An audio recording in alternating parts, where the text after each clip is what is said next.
Okay. Hello everyone. I'm Sanjana Cheedeti. I'm doing my master's in computer. I'm doing my master's in computer science, and my topic for review paper is genomic data compression. I have selected 4 review papers related to this topic.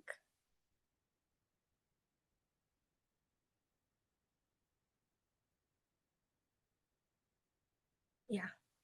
So coming to the introduction, normally genomic sequencing technologies like next generating sequence produce large data sets which will be in like terabytes and petabytes. So it's difficult to store this data. It's very expensive and complex, and traditional compressors fail to capture this redundancy. So they have developed specialized genomic compression methods, leveraging sequence patterns, redundancy, and distributed computing. Yeah. And these are the general purpose tools. They only do like 2 to 3 times of compression only. But coming to genomic sequences, they are repetitive and highly structured, and FASTQ files, they have quality scores, read, and base variations. All these add complexity to the genomic files. So specialized techniques outperform by 10 to 20 times. And some of the methods used in these techniques are reference-based mapping, feature clustering, and context-based coding. Yeah, this is the overview of the 4 papers. First is Spark GC. It uses distributed parallel compression using Apache Spark. It's mainly designed for large data sets. And LMS RGC, it's reference-based longest match subsequences. It's for highly similarity genomes. And PMFFRC, it's for multiple FASTQ files. What it does is it clusters. And ACO, it's for loss. Its approach is lossless quality score compressor. It preserves the data integrity. Method 1, ParkGC. Uh, uh, it uses distributed compression pipeline using Apache Spark. It's targeted for large FASTA or FASTQ datasets. It's built for scalability, fault tolerance, and high throughput. Coming to the architecture. Yeah, what it does is first the master node, it creates the reference index, and driver, its job is to assign tasks to all worker nodes. So it broadcasts variables into each worker node, and then worker node, uh, it will do the compression task, and after all the compression is done, later all this will be merged into single compression file.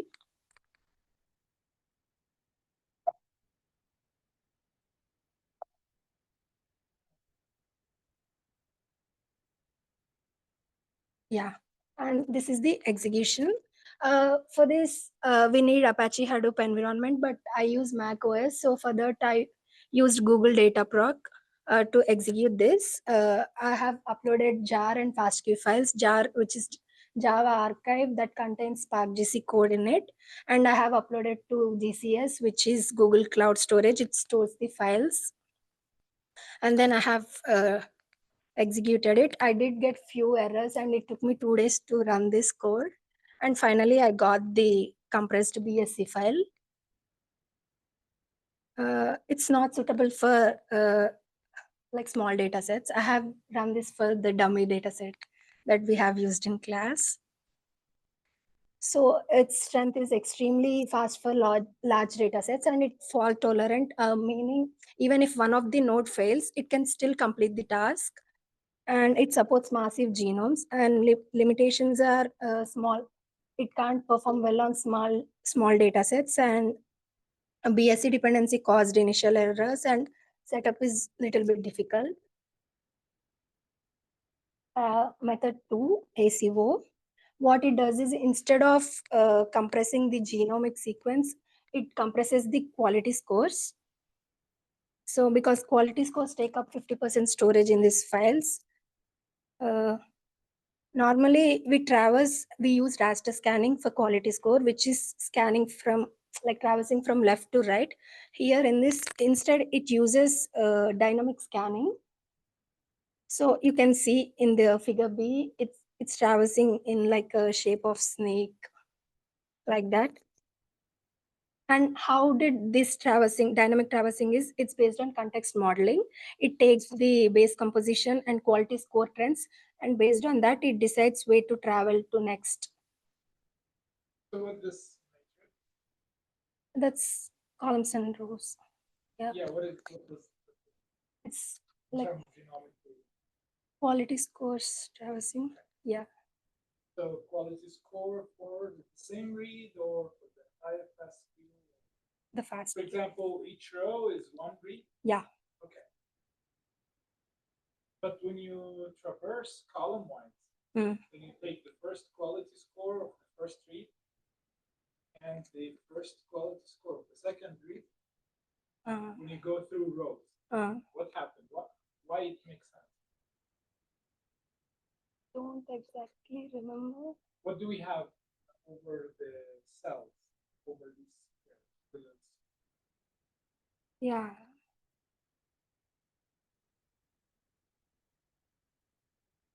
I don't exactly remember.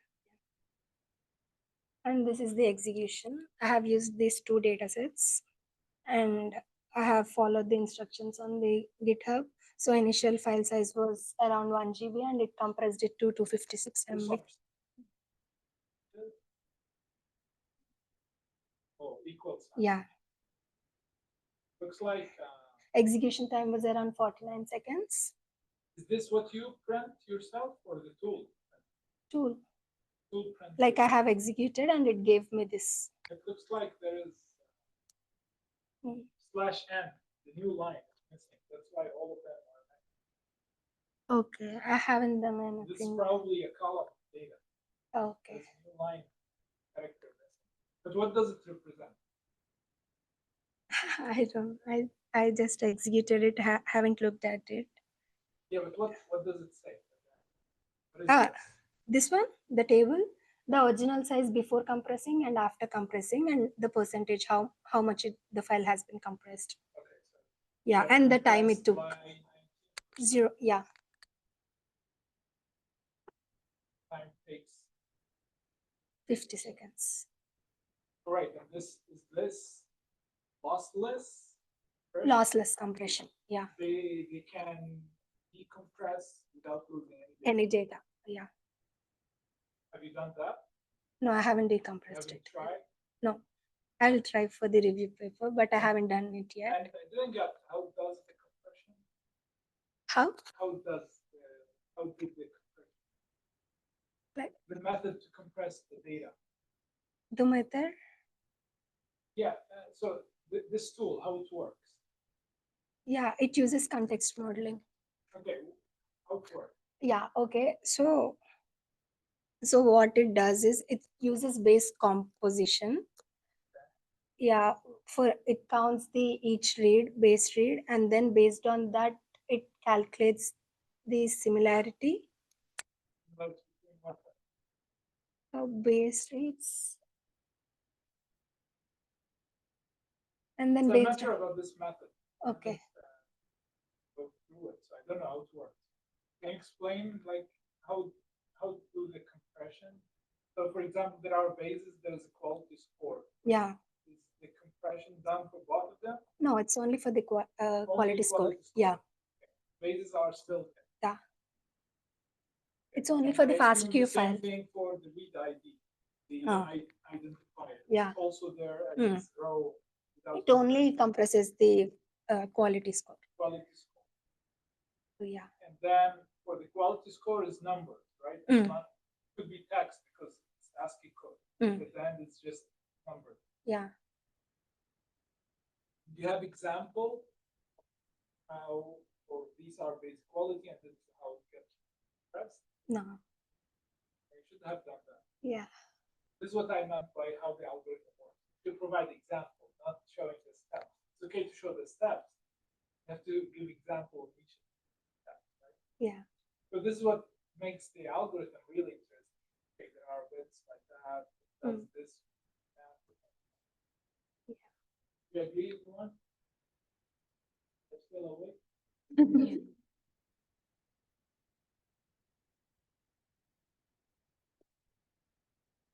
Thank you so much.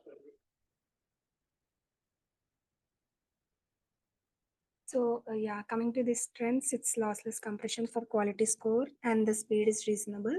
And limitations is higher memory usage and it's optimized mainly for second generation sequences.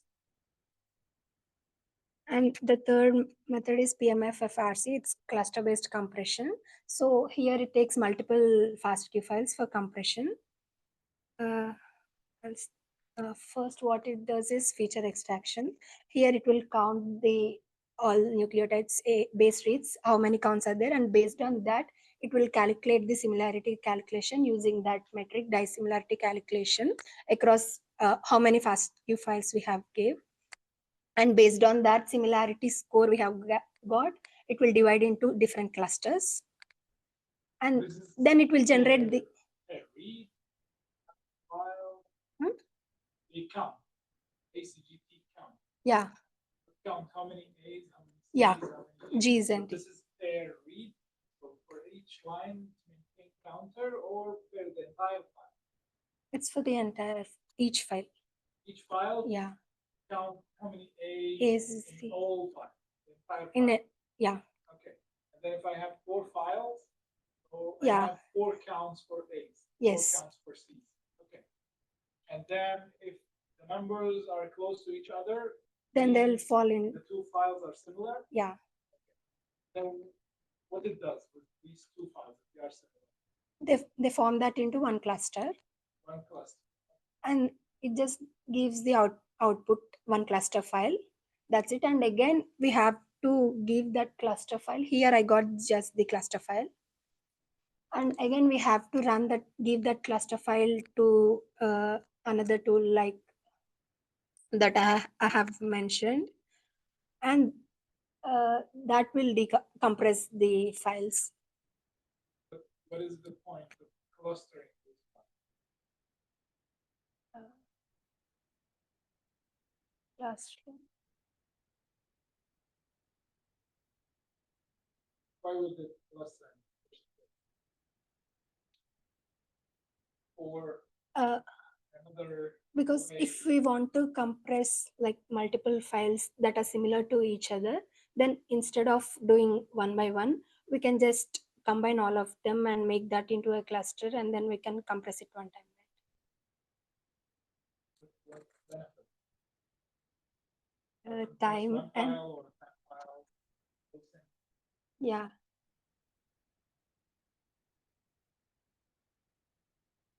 Still same.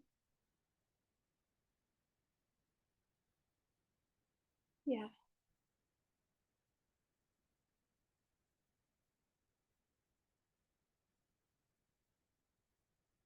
I have run this. It did give minor segmentation fault, but that came after the output was created. So I haven't looked at it. Yeah. And it improved compression ratios by up to 80% in some tests and 20 to 40% file size reduction after clustering. And so it improved the compression ratio by 80. Yeah. Doesn't mean the compression ratio. Mm. Just improvement. Yeah. And it works better if the data set is large. Coming to strengths, it's lightweight clustering and it parallelized for speed, highly compatible with many compressors if you have multiple files, And limitations are minor memory leaks and manual directory setup needed, not optimal for very dissimilar data sets. This for quality or Yeah. Yes, it's for the sequence. Yeah.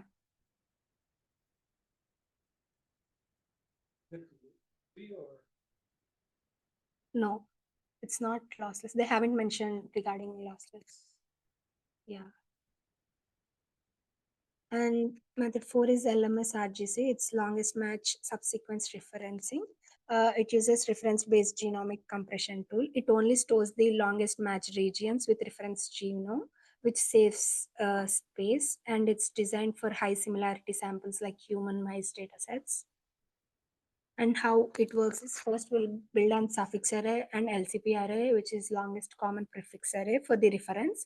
And then from this, we find the longest matches between the reference and the target sequences.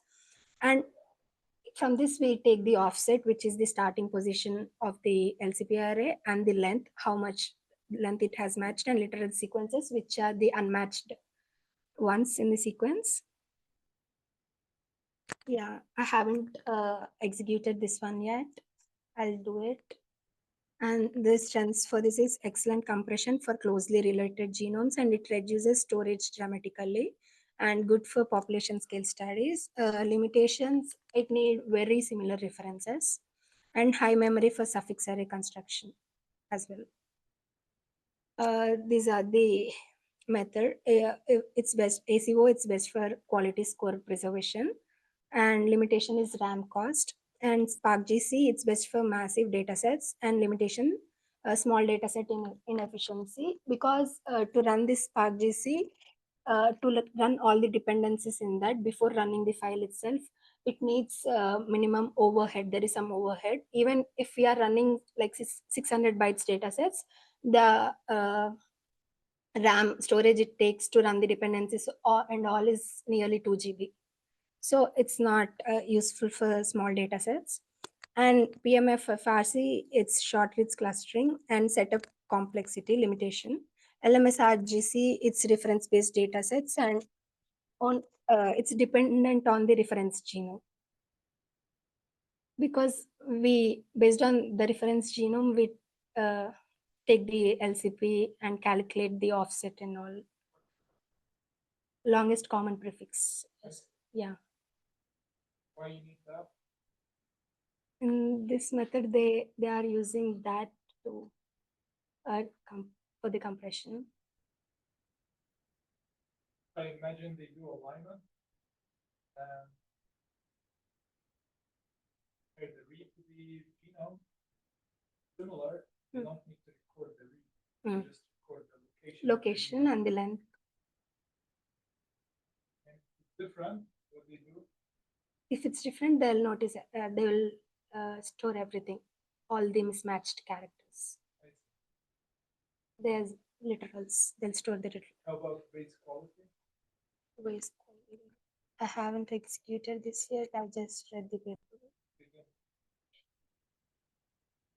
No, I don't think so. Only ACO, it does compression for quality score. Yeah, and these are the results summarized in one table. For Spark GC, I used this data set, and for PMFF and RC and ACO, I have used the same data set, and LMS RGC, I haven't executed that. For Spark GC, I executed in Google Cloud Data Proc and another two in my own Mac. Results achieved. For Spark GC, successfully completed. PMFRC, it formed one cluster, and ACO, it reduced the file size, 80% reduction in 50 seconds. And conclusion, genomic compression needs specialized smart techniques. No single method fits all data sets. Depending on our data set, we need to choose the tool we want to use for the compression. So yeah, distributed frameworks, the Spark GC and clustering optimizations are essential for modern data sciences. I feel that Spark GC and PMFFRC are more useful in today's data sets and all. Are they recent? I required, yeah, 2020. Feel there should be more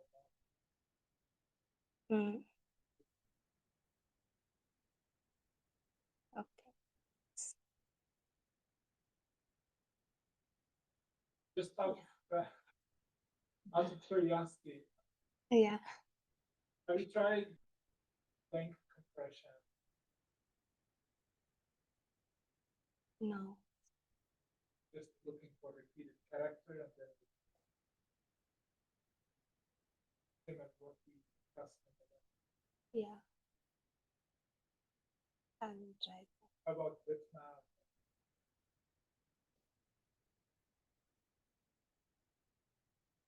Please consider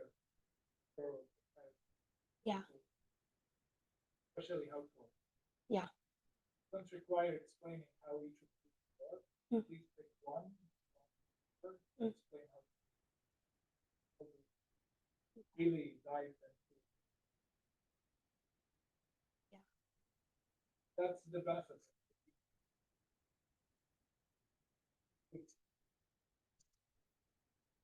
You have a lot of paper. And whenever you came to a problem, you might think this thing that you careful. It will be helpful. Really very nice when you work on natural language. So most of the problem are very simple. Per picture. Here is where they are. So where are they get from? You compare genomic data, exactly the same. Per video, per signal, exactly the same problem. Might require, yeah, special needs here and there, some tweaks here and there, yeah. But at the end of the day, same problem shared among people.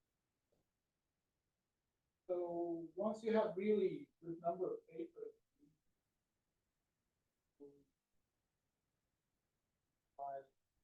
really have like very rich data things. Problems together, you could propose ideas, create build easy algorithms.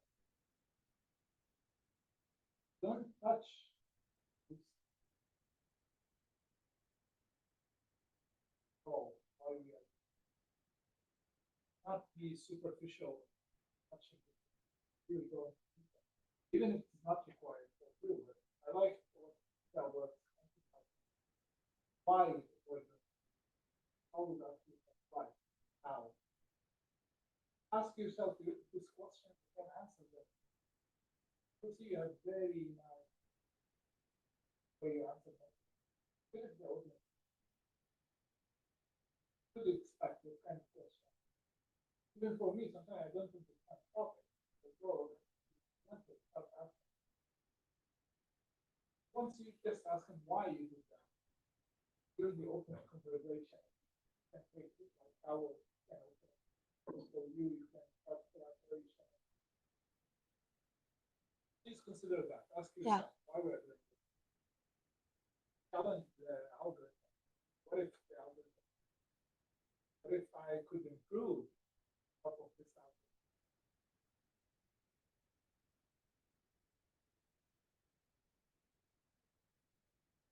New question.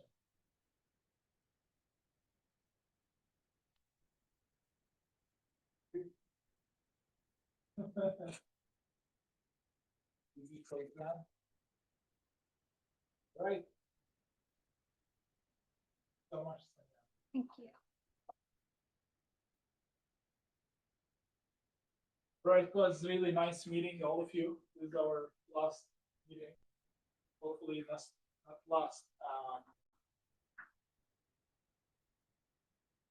But last time seeing you. Hopefully, join other courses next semester, or maybe know really good news about some of you getting graduated. Right? Please continue doing a great job. Especially those who were missing something important